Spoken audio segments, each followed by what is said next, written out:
Stock Play of the Day is an educational program. Any statements made by Ally Invest employees are not intended to be or should be considered investment advice, a recommendation to buy, sell, or hold a security, or a recommendation to adopt an investment strategy. Hello and welcome to the Stock Play of the Day Overtime. On Tuesday's Stock Play of the Day, we talked about Target. Today we'll discuss, did we score or did we fumble?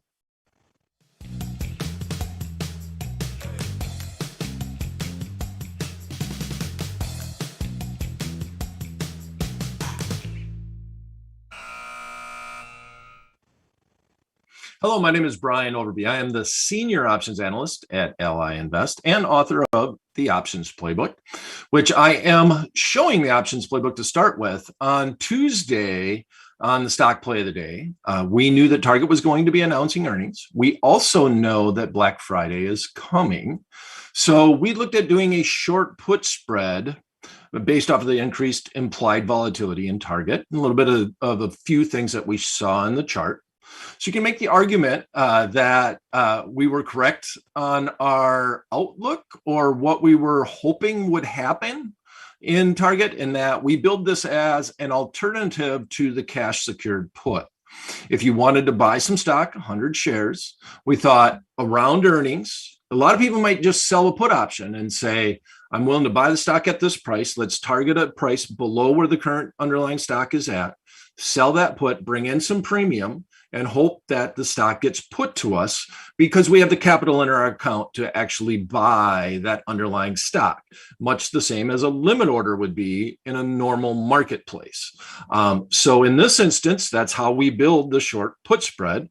Ultimately, a little bit more long-term long-term bullish on the retail sector, but we didn't want to miss out. Earnings is obviously a nervous time in the marketplace for any underlying stock. So we said, well, maybe you could wait until earnings are done and then go out and buy the stock. Or if you want to try to participate in the earnings and you don't want to miss out, even if the stock goes up, then we can still make a small profit from selling a short put spread overall. If the stock went up, well, then the options would expire worthless, and whatever that net credit received would go into your pocket, right? In other words, that cash would come in, options expire worthless, you don't pay anything to close out that trade. So today's a great learning experience. We're going to talk a lot about pricing, and kind of oddly enough, that if the marketplace on the stock plays of the day, if our forecast is incorrect, if our forecast is correct, then there's not a lot to talk about on the overtime edition. But when we get moves that go contrary or go against us a little bit, it helps you think about, well, what can I do now? How can I adjust the trade? So I'm going to look quickly at the chart for Target. And in the chart, we see, you normally would show a 15-minute chart and only go back to the 5 days, but basically this is where we were at, right at an all-time high in Target before they announced earnings. And we did mention that, well, if earnings could either break it out to the upside or obviously hurt us to the downside. And we got, the expected move was right around $15. And we talked about where that number came from and what it actually meant. Well, we got about a 12-point move to the downside. And I just happened to be by my computer at 10 o'clock Eastern time, which means the market had been open about a half hour. And I actually looked at our trade. So the trade that we did is we did the November 19th expiration, the nearest term expiration. We sold the 250 put and we bought the 245 put. We did this for a net credit on Tuesday of 85 cents. Now, this screenshot is from the day after earnings. So this is from right here on this day, on the 17th. And what we see is that the stock was down, and maybe I'll blow this up a little bit here. Let me grab it, the corner of it. The stock was down about 4.5%, or 4.7% to be more exact, down 1253.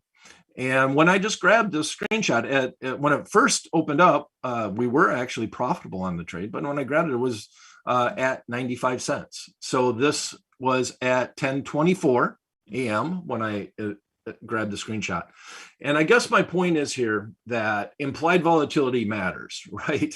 And if you're trading options around earnings, you got to be cognizant of that. You're always tempted to go in and sell that implied volatility, expecting to get less of a move than what the marketplace is implying. And when that does happen, the decrease in implied volatility can really help your strategy out. So even though we did this trade, and if you want to say it went the wrong direction, right? It went towards our short put spread. But if you're trying to buy it lower, well, then it went the right direction overall. But with that said, it came down. And if you just wanted to get out of the trade, you got nervous, you could have closed it out at 10:24 a.m. for 95 cents and been down a dime on that trade overall. Just something to consider. Now, why did that happen? Well, we had a very short-term trade, so you do have some time decay that's happening. But more importantly, implied volatility came in, and it came in big. It almost got cut in half after the earnings announcement. And with that said, Target actually did beat most of the numbers. Overall, it had a fairly good earnings report, but the marketplace took it as a bad in general. So now we're going into the holiday season. Retail usually outperforms the S&P 500 index over this retail period. That's year over year. If you go back and you look at it, you will see that most of the time the retail sector, just in general, will do a little bit better than the actual S&P 500 index overall. And so if you're looking to buy, this is the buying opportunity that you were looking for. You got a 4.5% correction to the downside. Right now, what do we do with our trade? So let's go and look at the trade and see where it's at right this moment. Okay, so now remember, that was the day after earnings that we were looking at the Target trade after they announced earnings. And now we're going to go and look at as of now, and we're always taping live here on the stock play of the day over time. And we see that Target right now is down $1. It's at 250. So it's reached our short strike. We have 7 days remaining to the expiration. And we see that this trade is now trading for 164. Okay, so we did the trade for 85 cents. It is down to a level where we're hoping to buy it at 250. You could do one of two things. You could close the trade out and then go and buy the underlying stock, or you can just hope that it does continue on down and that we get that opportunity to buy it at the lower price at the end of the week. Assignments normally won't occur until closer to the expiration date. And the best way to explain that, I do highlight it in the options playbook. We talk a little bit about it, early exercise. There's a section in the managing your position. But with that said, I'll explain it here right now in that if the stock does go down and that option contract becomes in the money, you have to think about the person that owns the put, not the fact that you would want to be put the stock, right? Because we're selling this with the idea that we'd like to buy it. And that person has no advantage to exercise their option now and sell the stock now. No matter what, they're going to get the 250 price for it if they exercise later. Overall, they're going to get that price. And if they want to just get out, why not sell it and capture some of the time premium that's left in the option contract? Because if I exercise this 250 strike put right now, that $2.64 that it's trading for just goes away, right? Because I paid that. So a better scenario for me would be to actually sell that option contract and then go out and sell the stock if that's what your goal was by buying that put overall.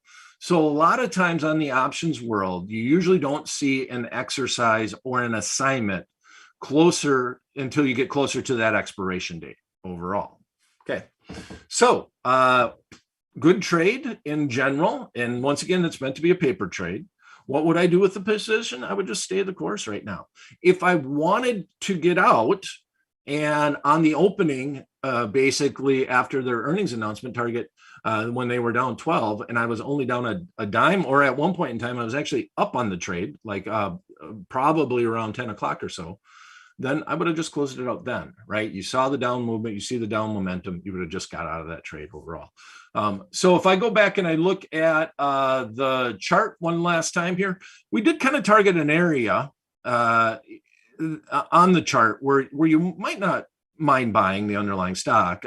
And part of that area is here, and I'm highlighting it with my crosshairs. Here is where a little bit of a gap up happened in target. We also see a lot of congestion right in this area where it was trying to break to the upside and it just couldn't do it and it failed. So that could be an area of support. Also had the 50-day coming in right around that same area right there. So not a bad area on a chart to look at, maybe buying that 100 shares of Target if you were looking on doing that. Another thing that you could do too is just buy an option contract, right? And that's what the show is really all about. If you wanted to buy an option contract as a surrogate for owning the stock, you're going to go a little bit deeper in the money, go out a little bit longer in time, probably look at a January, February of next year as your expiration date overall. So that's going to be it for this episode of the Stock Play of the Day Overtime. The consensus is we're just going to let the trade ride. We're not really going to adjust the trade because we were billing this as we'd like to buy the stock lower if it went lower after earnings. Thanks for coming, everyone. And I have some very important news before you leave. We're going to be doing this rookies course, and I have not done a very basic options rookies course for many years. So on November 30th, we're going to be kicking off a 3-part series called Options for Rookies. And they're going to be 1-hour editions. They're going to be live. They're going to be interactive. And if you'd like to register for them, please go to ally.com/options for rookies. Options with an S, rookies with an IES. And you can register. You get all the reminders for that event. And I would love to see you there. Please share with friends and family. If you have anybody that wants to dip their toe in the water and learn a little bit about the options marketplace, we would love to have them. All are welcome. Thanks for coming, everyone. Click subscribe and ring the bell, and we'll see you on Tuesday's Stock Play of the Day.